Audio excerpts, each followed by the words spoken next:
Mr. Xander, I know, Bernsey, right? Was there? Yeah, we highlighted it, but we didn't go in depth. We didn't go in depth. Yeah, so we did a little short video Friday, which I actually haven't even made live yet as of shooting this, so I'll make it live this morning. But yeah, we're talking about Aaron's shaft. Aaron, you have a nice shaft. Well, Nice and long. oh my god.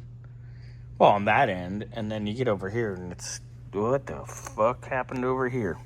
So, it appears at some point, because you can see this side's got like... I think it's on both sides, yeah. Yeah. That looks like it's been beating the snot out of. So, we're changing out the U-joints. But look at this. It's... Ooh! Don't drop the shaft. Your shaft is rolling away.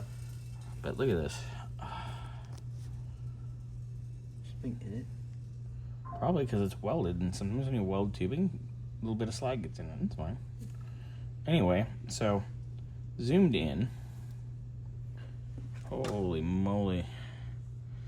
It appears that this has broken at some point, and someone has... Oh, that's the Wi-Fi going in and out. That's why it's binging in the background. I'm getting the alerts while I'm shooting.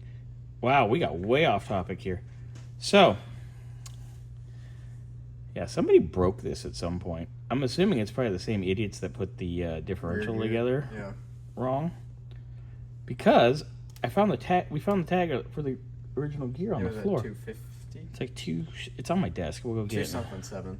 Yeah, like a 270 something. Or so. Someone changed the rear gear, which explains why it was sloppy. You actually gonna go find that? Yeah. And I'm sure it probably broke the original gear, which probably broke the drive shaft. And that's why this is like this. So, I do have a call in to our friends over at More Driveline.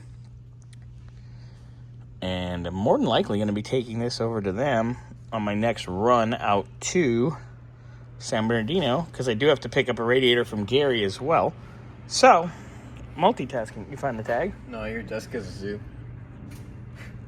My desk is a zoo. Yeah. Believe it or not. Shock. Anyway, so yeah, that's scary as all hell. And that was the diff side. So that explains a lot. Anyway, I wanted to go into detail a little bit more. Yeah, so don't know if they'll just swap out the yoke or just make us a new one because, you know, tomato, tomato. Anyway, that's pretty scary. And of course, that was covered in goop and grime, so you couldn't see it when you pulled it. But when you clean it off to change the U-joint, oh my god!